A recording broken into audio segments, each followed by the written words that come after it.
गजब मेरे खाटू वाले, गजब थारे ठाट निराले। आ रहा हूँ बाबा पर तुझ पे भरोसा है, पतली सी पीतांबरी में सिया मरे लो रे।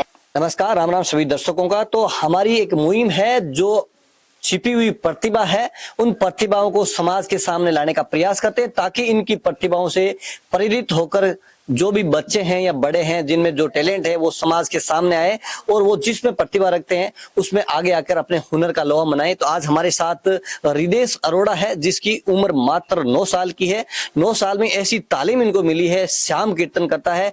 इंस्टाग्राम पे इनका हमने देखा था, बहुत अच्छे श्याम कीर्तन करते हैं। तो ये ननियाल मेड़ता सिटी में, बाकी ये जयपुर में रहता है। तो अभी सर्दी की छुट्टियां हैं तो छुट्टियों में ये ननियाल आया, तो ननियाल में इससे आज हम बात करेंगे किस प्रकार से इसने सिंगिंग का जो शौक लगा है। और आजकल जिस प्रकार से सोशल मीडिया का जमाना है, लोग रील बनाते हैं, मीम्स बनाते हैं, उससे कहीं ना कहीं विपरीत ये धार्मिक आध्यात्मिक क्षेत्र में गया है और श्याम कीर्तन का इसको रंग लगा है। तो इस वीडियो को शुरू से लेकर अंत तक देखिएगा और उस छोटे से बालक की आपको प्रतिभा अच्छी लगी तो ये वीडियो ज्यादा से ज्यादा शेयर भी करिएगा। इसके साथ इसके सोशल मीडिया प्लेटफॉर्म के लिंक भी हम आपके साथ शेयर करेंगे ताकि इसके जितने भी टैलेंट है, जितने भी इसने श्याम कीर्तन किए वो आप सब देख पाते हैं। जय श्री श्याम। जय श्री श्याम। क्या नाम है आपका? मेरा नाम रिदेश अरोड़ा है। क्या उम्र क्या होगी बेटा? मेरी 9 साल। 9 साल। कौन सी स्टैंडर्ड में पढ़ते हो? मैं 4th। कहाँ के रहने वाले हो? मैं ऐसे तो मेरा ननियाल मेड़ता है और मैं जयपुर रहता हूँ, लेकिन जो मेरा प्रॉपर जो मेरा गांव है वो सावर है, केकड़ी के आगे। अजमेर में? हाँ नहीं, केकड़ी के आगे सावर। अजमेर जिले में ना? अजमेर जिले। तो आपको सबसे पहले बेटा कब पता चला कि मैं सिंगिंग में जाऊंगा और मेरा इस प्रकार का टैलेंट है? सबसे पहले कब सॉन्ग आया था आपने? देखिए, ऐसे तो मैं मम्मी पापा के साथ कीर्तन में जाता था, तो मैं जाते जाते ही मतलब एक कीर्तन था जो हमारे जयपुर में जगतपुरा श्याम मंदिर है, उसके जो बाबा का ऐसे मंदिर है और सामने कीर्तन होता था दातार का। तो एक बार हम उस कीर्तन में गए अप्रैल में 2023 में। तो कीर्तन में जाने के बाद पता नहीं मेरी मन में कोई जागरूकता जगी कि मेरे को भी आज दातार को भजन सुनाने हैं। पता नहीं कैसे, लेकिन मेरे मन में इच्छा हुई कि मेरे को उस दातार को भजन सुनाने हैं।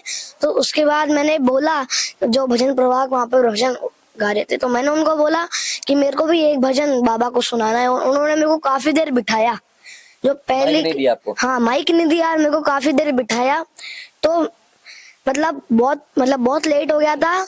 तो जब माइक नहीं दिया तब एक बार बाबा से अरदास लगाने के बाद उन्होंने जब मेरे को माइक दिया तब मेरे को थोड़ा कुछ आता था जो मैंने बाबा को सुनाया। तो मेरे को तब मैंने पापा को बोला कि पापा मैं भी श्याम कीर्तन करना चाहता हूँ, मैं भी संगीत सीखना चाहता हूँ। तो पापा को लगा कि ये कुछ अच्छा कर सकता है इसमें। तो पापा ने मेरे लिए एक अच्छे गुरु, मतलब मैं संगीत क्लासेस ज्वाइन करा। तो मैंने उधर संगीत क्लासेस में सीखा करा। तो आज बाबा की कृपा है कि मैं इस प्लेटफॉर्म पर हूँ। मैं ये जानना चाहूंगा, सबसे पहले दातार को आपने भजन सुनाया वो कौन सा था? उसका एक अंतरा सुना के हमारे दर्शकों को बताइए। ठीक है, तो वो भजन था, गजब मेरे खाटू वाले, गजब थारे ठाट निराले, सेठों के सेठ बाबा श्याम है, सेठों के सेठ बाबा श्याम है। और एक और था, हारा हूँ बाबा पर तुझ पे भरोसा है, जीतूंगा एक दिन मेरा दिल ये कहता है, मेरे माझी बन जाओ, मेरी नाव चला जाओ, बेटे को बाबा श्याम तुम गले लगा जाओ, हारा हूँ बाबा पर तुझ पे भरोसा है, जीतूंगा एक दिन मेरा दिल ये कहता है। बिल्कुल। तो इसके बाद में आपके पेरेंट्स को आपने बताया कि मैं इस क्षेत्र में जाना चाहता हूँ, पेरेंट्स ने पहले मना नहीं किया कि नहीं तेरे को पढ़ाई करनी है? ऐसा कुछ नहीं है, क्योंकि हमारे परिवार में पहले से जो भक्ति है उसका वो करते हुए आ रहे हैं। तो पापा मम्मी ने बोला कि हम तेरे को इस क्षेत्र में जाने से ना रोकेंगे, लेकिन अगर तू जाएगा तो अपनी पढ़ाई को भी उस क्षेत्र के समान ही रखेगा। कभी पढ़ाई ऊपर नहीं होनी चाहिए और उस क्षेत्र नीचे नहीं होना चाहिए, और क्षेत्र ऊपर नहीं होना चाहिए, पढ़ाई नीचे नहीं होनी चाहिए, दोनों इक्वल रहनी चाहिए। दोनों। फिर कैसे मैनेज कर पाते हो? देखिए, ऐसे तो टाइम तो नहीं मिलता, लेकिन फिर भी मैं पढ़ाई कर लेता हूँ मैंने, मतलब टाइम निकाल के।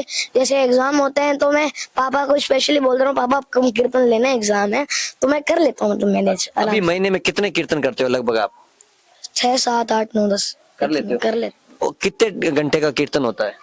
देखिए ऐसा कोई मेरी जो टाइम लिमिट है वो कोई फिक्स नहीं है, क्योंकि जिस उसके दरबार में आने से पहले अपन अपने हैं, उसके दरबार में जाने के बाद अपन जो एक वर्ड में निकालते हैं ना, उसका आदेश होता है कि आज मेरे को ये सुनना है।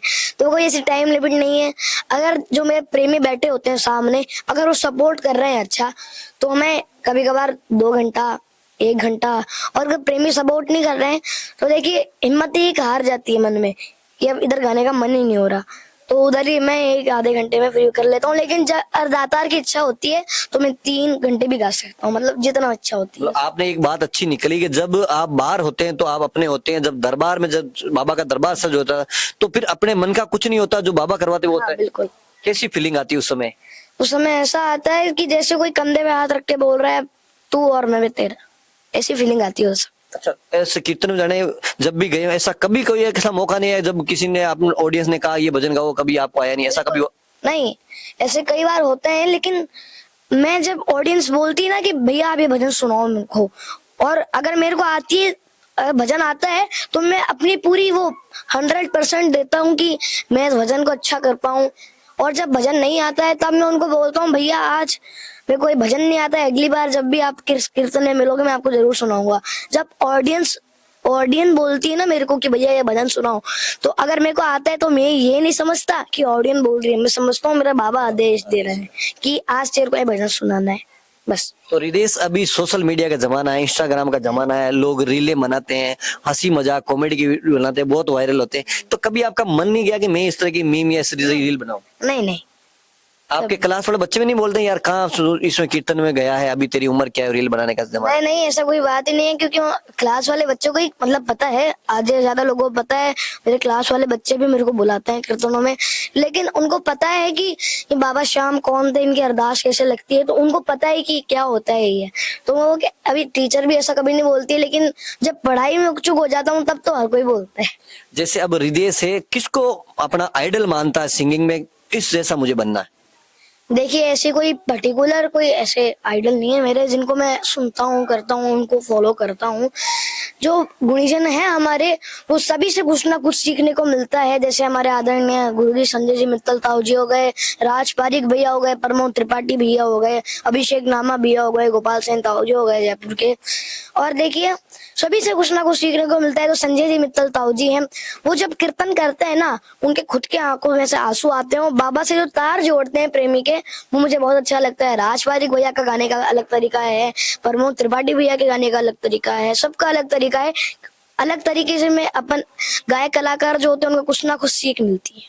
हृदय अरोड़ा का सबसे फेवरेट कौन सा भजन है जो सबसे ज्यादा गुनगुनाने का मन करता है? ऐसे तो बहुत सारे भजन हैं, लेकिन जो मेरे को सबसे अच्छा जो लगता है वो एक भजन है जो हमारे अजहर अली भैया ने गाया है, सोहन लाल जी ने उनको लिखा है। तो ये वाला भजन मेरे को बहुत अच्छा लगता है, बहुत प्यारा भी है। श्यामा मारे घराले चालू रे, पतली सी पीतांबरी में सिया मरे लो रे, सिया मरे लो रे, सावरा जड़ा मरे लो रे, हाँ सिया मरे लो रे, सावरा जड़ा मरे लो रे, श्यामा मारे घराले चालू रे, पतली सी पीतांबरी में सिया मरे लो रे। बाबा थाने चाहिए माखन मिश्री, बाण पड़ी छे खोटी, मारे घरा छे बाजरे की रूखी सूखी रोटी, गुड़ को दलियो सागे, अरे रे रे गुड़ को दलियो सागे, ले ले रे, पतली सी पीतांबरी में सिया मरे लो रे। बिल्कुल, बहुत बढ़िया हृदय ने गाया है। अब इसके मम्मी हमारे साथ है पूजा अरोड़ा, इनसे कुछ बातचीत हम करना चाहेंगे। जी, आपका बेटा श्याम कीर्तन कर रहा है और आज इस सोशल मीडिया के जमाना में एक भक्ति और आराध्य की तरफ पहुंच रहा है, तो कैसा, एक माँ होने के नाते कैसा महसूस कर रहा है? मुझे बहुत ही अच्छा महसूस होता है। जब भी मैं कहीं जाती हूँ बाहर इसके साथ, तो सब मुझे इसके नाम से जानते हैं। और जय श्री श्याम जो सबसे बढ़िया और प्यारा नाम है, उन सभी से सम्मानित करते हैं और बोलते हैं कि जय श्री श्याम। वो सब इसी के कारण है आज जो भी पहचान मिली है। बाहर अगर हम कहीं जाते हैं और कोई भगवान के नाम से अपने को बोले और नमस्कार की जगह जय श्री श्याम बोले तो मुझे बहुत अच्छा लगता है। और आप अपने बेटे को किस मुकाम पे देखना चाहते हैं? मैं वैसे तो मेरा ऐसा कोई सपना नहीं है, क्योंकि दातार ने हमेशा मेरे सपने से बढ़कर ही मुझे दिया है, लेकिन फिर भी मैं चाहती हूँ कि आजीवन पूरी जिंदगी ये बाबा का गुणगान करे और बहुत आसमान तक बुलंदियों को छुए। जैसे ये कीर्तन लेता है तो इसके साथ इसके पापा ज्यादा जाते हैं क्या? आप बाहर का कहीं पर भी कीर्तन होता है तो मोस्टली हम कोशिश करते हैं कि हम दोनों जाएं। अगर मैं नहीं जा पाती हूँ तो इसके पापा हमेशा साथ जाते हैं। तो पढ़ाई और कीर्तन में कहीं डिस्टरबेंस होता है इसको? हाँ, कभी कभी जब एग्जाम होते हैं तो थोड़ा मुश्किल तो होता है, लेकिन इसको ऐसा लगता है कि अगर मैं कीर्तन करके आया हूँ फिर भी मुझ में उतनी ही एनर्जी है जितनी पहले थी, कीर्तन करने से पहले थी।